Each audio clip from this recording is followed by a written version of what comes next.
Hello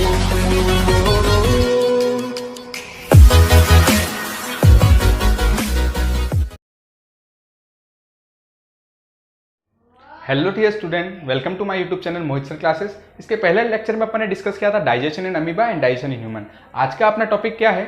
blood. ठीक है, तो लाइफ प्रोसेस का एक टॉपिक है ब्लड, तो ब्लड डिस्कस करते हैं। तो ब्लड अपना क्या है? एक fluid connective tissue, specialised connective tissue होता है। ठीक है, ब्लड के बारे में ध्यान रखना है कि स्पेशलाइज्ड कनेक्टिव टिश्यू है। ठीक है, अपनी बॉडी में थ्रू आउट क्या होता है? सर्कुलेट होता है। एक ये चीज। कंपोनेंट की मैं बात करूं तो पहला कंपोनेंट आपके सामने आता है प्लाज्मा। तो जो ब्लड का लिक्विड पोर्शन होता है उसको अपन क्या बोलते हैं? प्लाज्मा। प्लाज्मा में 90% वाटर कंटेंट, ध्यान रखना। ठीक है, 90% वाटर होता है, ये चीज ध्यान रखना है आपको।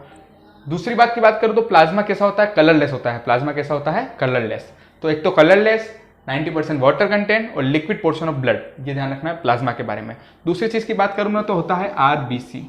आरबीसी मतलब रेड ब्लड सेल। अभी रेड क्यों है? क्योंकि इसमें एक पिगमेंट होता है, उसको बोलते हैं अपन हीमोग्लोबिन।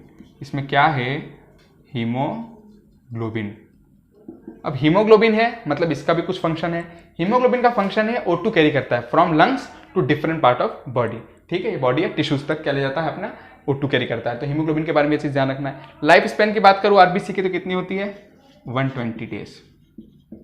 ठीक है, और शेप की बात करूं मैं अगर तो शेप होता है आपका बायकॉन्केव। ये चीज अपने को ध्यान रखनी है। ठीक है, आरबीसी के बारे में।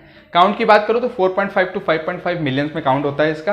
और नॉर्मल ब्लड का एक वॉल्यूम होता है अपनी बॉडी में 5 टू 6 लीटर एवरेज काउंट। ठीक है, ये चीज ध्यान रखना आपको आरबीसी के बारे में। नेक्स्ट कंपोनेंट की बात करें अपन तो होता है डब्ल्यूबीसी।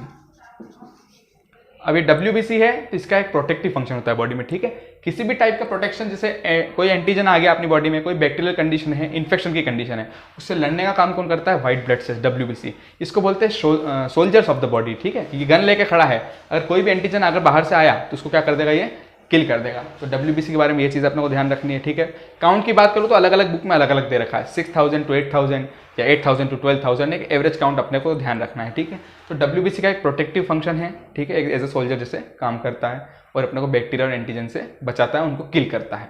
तो डब्ल्यूबीसी का हो गया। अब अपन फोर्थ कंपोनेंट की बात करें तो प्लेटलेट। प्लेटलेट की भी एक अच्छी कहानी है उसमें। ठीक है, मान लो अपन बचपन में साइकिल चलाते हुए गिर गए। अब उसमें क्या है कि जैसे अपने को लगी तो ऐसा तो है नहीं कि लगते ही सारा बॉडी का ब्लड बाहर हो गया, ऐसा नहीं होता है। प्लेटलेट क्या फंक्शन करती है? वहां पे कोएगुलेशन ऑफ ब्लड। ठीक है, blood clotting. Coagulation of blood का फंक्शन किसका होता है? प्लेटलेट का। तो एक्सेसिव ब्लीडिंग ना हो इसलिए वो कौन रोकता है? ब्लीडिंग वहाँ पे प्लेटलेट। ठीक है, जो भी साइड पे अपने को लगी है, वुंड बन जाता है, जो भी घाव, वहाँ पे एक स्पॉट बन जाता है ब्लैक कलर का 1-2 दिन में। ठीक है, तो वो सब प्लेटलेट फंक्शन कर रहा था कि एक्सेसिव ब्लीडिंग बॉडी से बाहर ना हो।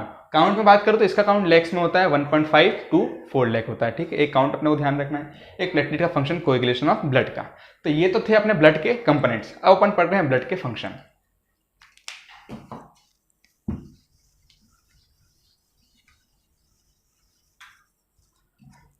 फंक्शंस की मैं बात करूं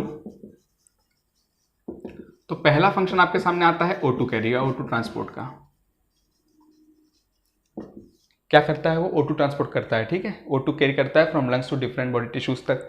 ये आरबीसी का फंक्शन हो गया। ठीक है, दूसरा आपका एंडोक्राइन हार्मोन ट्रांसपोर्ट करता है। एंडोक्राइन जो जितने भी हार्मोन्स होते हैं, ठीक है, वो डिफरेंट बॉडीज जहाँ पे उसका रिक्वायरमेंट है उसका ट्रांसपोर्ट करता है। ठीक है, तो दूसरा ट्रांसपोर्ट ऑफ हार्मोन्स हो गया। थर्ड हो गया वेस्ट प्रोडक्ट को रिमूव करना। वेस्ट प्रोडक्ट कैसे? जैसे यूरिया है तो उसको लिवर टू किडनी तक लेके जाता है और उसका एक्सक्रीशन कहाँ करता है? वो यूरिन में जाके। तो एक हो गया उसका वेस्ट वाला फंक्शन। ठीक है, वेस्ट कैरी कर रहा है। चौथा में बात करूँ तो एक होम्योस्टेसिस। होम्योस्टेसिस मतलब क्या? एक इंटरनल इन्वायरमेंट को क्या करना है? कांस्टेंट बना के रखना। वो भी किसका फंक्शन है? ब्लड का। एक लास्ट फंक्शन की मैं बात करूँ ना, टेम्परेचर रेगुलेशन। अब टेम्परेचर रेगुलेशन कैसे? ये dissipation of heat through out the body. ठीक है, ब्लड हीट सप्लाई कर रहा है इसलिए वहाँ टेम्परेचर क्या करता है? ब्लड अपना रेगुलेट करता है। तो ये 5 फंक्शन अपने को ब्लड के ध्यान रखना है। एक तो O2 ट्रांसपोर्ट, दूसरा जो भी हार्मोन ट्रांसपोर्ट करता है, तीसरा वेस्ट प्रोडक्ट को बाहर करता है ना, फोर्थ है होम्योस्टेसिस, और फिफ्थ फंक्शन अपना टेम्परेचर रेगुलेशन। तो ये कुछ इंपॉर्टेंट फंक्शंस के हैं ब्लड के फंक्शन। ठीक है, अब अपने एग्जाम के पॉइंट ऑफ व्यू से मैं बात करूँ तो ये फंक्शंस अपने को एग्जाम में आ सकते हैं, तो आपको फंक्शन में प्राइम फोकस करना है। ठीक है, तो ये तो अपने इंपॉर्टेंट फंक्शन हो गए ब्लड के। एक आरबीसी के पॉइंट में अपने को ध्यान रखना है कि उसमें कोई भी न्यूक्लियाई नहीं होता है। ठीक है, आरबीसी में कोई भी न्यूक्लियाई नहीं होता है। तो अब अपना ब्लड तो ये हो गया कंप्लीट। अब अपन डिस्कस कर रहे हैं लिम्फेटिक सिस्टम। अब अपन लिम्फेटिक सिस्टम को डिस्कस करें, ठीक है। तो लिम्फेटिक सिस्टम और एक सर्कुलेटरी सिस्टम दोनों का आपको थोड़ा सा रिलेट करना पड़ेगा। सर्कुलेटरी सिस्टम में जैसे अपन आगे और पढ़ेंगे, जैसे सर्कुलेटरी सिस्टम में हार्ट होता है, हार्ट में चैम्बर्स होते हैं। एक चैम्बर होता है राइट एट्रियम, वो सुपीरियर और इन्फीरियर वेना की वजह से ब्लड डीऑक्सिजन ब्लड कलेक्ट करता है, कहाँ जाता है, राइट एट्रियम में, ठीक है। अब उस कंडीशन से भी पहले अगर ब्लड में कोई एंटीजन आ गया, कोई भी ऐसी बैक्टीरियल चीजें आ गई, बैक्टीरियल आ गया इन्फेक्शन कंडीशन में, तो उसमें लिम्फेटिक सिस्टम क्या रोल प्ले करेगा कि वो ब्लड जो सर्कुलेट हो रहा है, तो राइट एट्रियम के पहुंचने से पहले ही ब्लड में जो भी एंटीजन है उसको कौन रिमूव कर देता है, लिम्फेटिक सिस्टम, ताकि वो राइट एट्रियम तक पहुंचे ही नहीं, क्योंकि वहां पहुंचने से फिर क्या वो सर्कुलेट हो जाएगा बॉडी में। तो उसके भी पहले फंक्शन कौन करता है, लिम्फेटिक सिस्टम। जो भी एंटीजन है, जो भी बैक्टीरिया, उन सबको क्या कर देगा, वो किल कर देगा। तो एक चीज आपको लिम्फेटिक सिस्टम में थोड़ा ध्यान रखना है। उसके बाद लिम्फेटिक सिस्टम में बात करूं मैं अगर, तो होता है लिम्फ कैपिलरीज, ठीक है। फिर आता है यहां से आपका लिम्फ वेसल, फिर लिम्फ नोड, देन लिम्फोसाइट। अब यहां लिम्फोसाइट के फंक्शंस, क्या फंक्शन होगा लिम्फोसाइट का, एक तो प्रोटेक्टिव फंक्शन, जो भी अपने को बैक्टीरियल कंडीशन है, जो भी अपने बॉडी में कोई बाहर से एंटीजन आ गया या जर्म्स है, उन सबको किल करने का काम कौन कर रहा है, लिम्फोसाइट ही करता है, ठीक है। तो लिम्फेटिक सिस्टम के दो मेजर फंक्शन होते हैं, एक तो प्रोटेक्टिव फंक्शन है, जो भी एंटीजन हो इन सबको किल करना।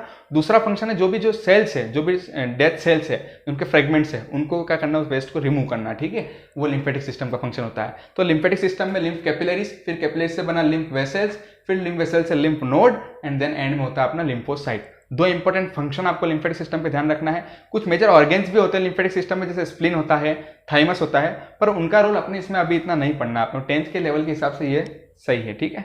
तो यहाँ पे आपका लिम्फेटिक सिस्टम खत्म होता है, ब्लड एंड लिम्फेटिक सिस्टम दोनों अपना एंड हो गया है। अगर आपको कोई भी डाउट है आप कमेंट सेक्शन में कमेंट कर सकते हैं।